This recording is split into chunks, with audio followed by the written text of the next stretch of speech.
Before we get started, please check out the description to find out how you can win a Nano Ledger S.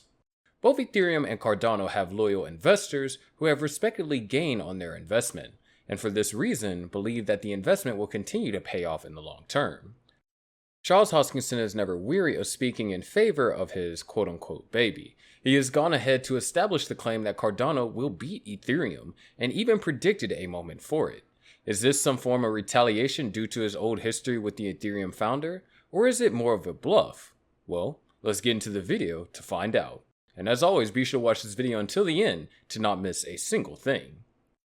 If you keep tabs on the fintech industry, then you are already familiar with the hype machine known as the blockchain. Blockchain technology has the potential to impact one's life personally and professionally because it is one of the most interesting and disruptive forces to come along in quite some time. Fortunately, Ethereum and Cardano are involved in this impressive technology.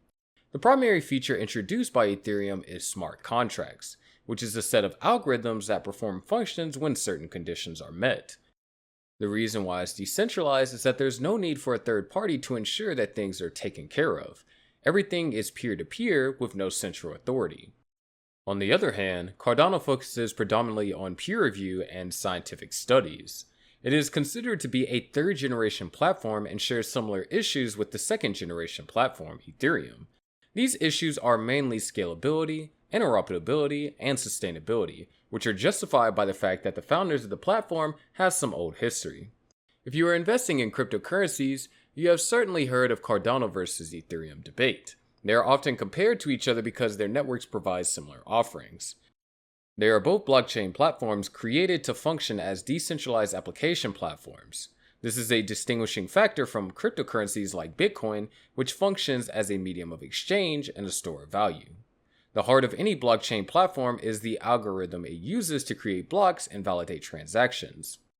Cardano and Ethereum use different blockchains. Cardano uses Ouroboros as an algorithm that uses a proof-of-stake protocol to mine blocks. The protocol is configured to reduce energy expenditure during the block production process to a minimum level. At the moment, the major difference is that Ethereum's proof-of-work blockchain is proving to be less flexible than Cardano's proof-of-stake Ouroboros consensus protocol. Seeing the advantage of a proof-of-stake mechanism, Ethereum 2.0 intends to move from a proof-of-work to a proof-of-stake model. Cardano does have the advantage of being the first mover in this field, and Ethereum will have some catching up to do. However, when Ethereum 2.0 comes to play, Cardano might not have any distinguishing grounds to boast. So, what's with Hoskinson's claim? Ethereum co-founder Vitalik Buterin told a podcaster known as Lex Fridman that deep academic rigor is overrated. This statement was considered an apparent swipe at Charles Hoskinson. According to him, such projects emphasize having these big academic proof for everything. By contrast, Buterin said that Ethereum tends to be more okay with heuristic arguments, in part because it is trying to do faster. By heuristics, Buterin refers to problems solved with practical solutions rather than theoretically spotless formula. Cardano, on the other hand, must be approved by a rigorous academic committee that each peer review changes. Buterin chooses heuristics over deep academic rigor because researchers often miss the biggest failures. Hoskinson claims Cardano's design improves on Ethereum's.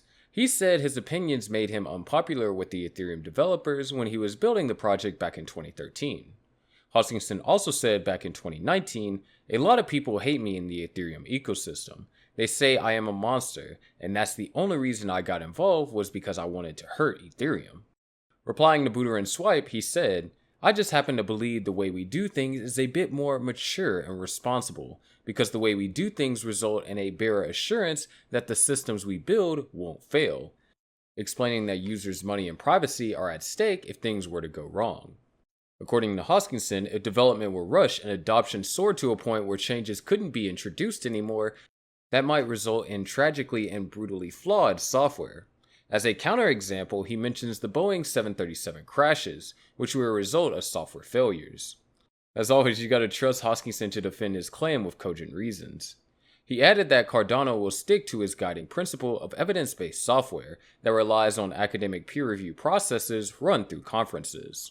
Recently, Charles Hoskinson expressed his discontent, alongside Buterin, to Bitcoin developer Jimmy Song for his outrageous statements regarding proof-of-stake networks. He took to Twitter on July 4th to tag Jimmy post as stupid.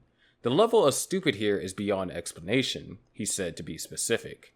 Song took a pointed jab at proof-of-stake systems like Cardano, Ethereum, and other networks that utilize a comparable algorithm. He expressed that these systems were unable to address the Byzantine generals' issues, and as a result, they were unable to guarantee real decentralization. Proof-of-stake does not solve the Byzantine generals' problem. Therefore, it does not provide a decentralized consensus. If you didn't understand this tweet, then you are completely unqualified to make any claims about proof-of-stake, Song has stated. The dilemma of the Byzantine general is a significant blockade for many different networks, especially those that are dependent on consensus. Bitcoin was the first blockchain to solve this problem through its implementation of an immutable public record, which reduces the incentive for dishonest individuals to participate in the network. Buterin, who has seen the dynamic possibilities of the proof-of-work consensus and is planning to include it in Ethereum 2.0, did not make the statement in a positive light. He responded to the tweet more civilly. Pro tip: if there is a long-established tradition of people debating A versus B based on deep arguments touching math, economics, and moral philosophy, and you come along saying B is dumb because of a one-line technicality involving definitions, you are probably wrong, he said. Meanwhile, Hoskinson is not the type to take criticism lying down. Rather, he's the kind of person who will persistently defend his idea, even if doing so may come off as impolite. This is not the first time that Hoskinson has publicly spoken against a post or remark that he sees to be a direct or indirect assault on Cardano, nor is it likely to be the last. The Cardano founder had previously mocked the creator and CEO of Terra, Do Kwon, for making disparaging comments about the ADA token. His confidence and assurance in Cardano made him consider the platform beating Ethereum and even the upcoming Ethereum 2.0. Cardano is paving its way to become distinct. It is an offshoot of Ethereum, and the system chooses leaders that will work at specific times to monitor the blocks that enter the chain. The design ensures that the right people are responsible for validating transactions while ensuring lower energy usage. It also uses a scholarly approach to how its blockchain can evolve and develop. The scholarly plan entails looking at research data and peer-reviewed content surrounding blockchain technology. The bulk of the work involves adjusting the chain as necessary based on what fits the market and how well the currency can evolve. Charles Hoskinson has stated ADA will establish its worth as soon as Cardano continues to bolster its utility and help more people. While a couple of investors are still optimistic that ADA prices will soon rise again shortly, others do not seem to have much patience as they want the cryptocurrency to give them nice gains as soon as possible. He highlighted Cardano's main focus, which he believes is capable of beating Ethereum, especially at this moment when the crypto market is just recovering from major losses. We are focused on the growth of our on-chain metrics such as transaction volume, which is still increasing month on month, so it's looking incredibly positive, he said.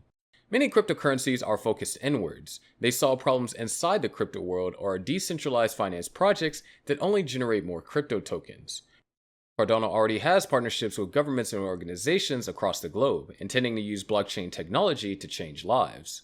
Ultimately, as an investor, the Cardano versus Ethereum debate is a false dichotomy, with two of the blockchain networks are probably not going to go anywhere, and both are likely to increase in value in the long term at the same pace. In short to medium term, Cardano seems like a good buy. It is reasonably priced, and as the dApp market grows, both are likely to see an increase in value. While in the long term, Ethereum with its large market share and the improvements expected in Ethereum 2.0 is possibly to be a good cryptocurrency to hold. Charles Hoskinson is unrelenting, and it remains to be seen whether Cardano will beat Ethereum. But as always, share your thoughts and opinions about this in the comment section below, and make sure you click on the subscribe and bell buttons.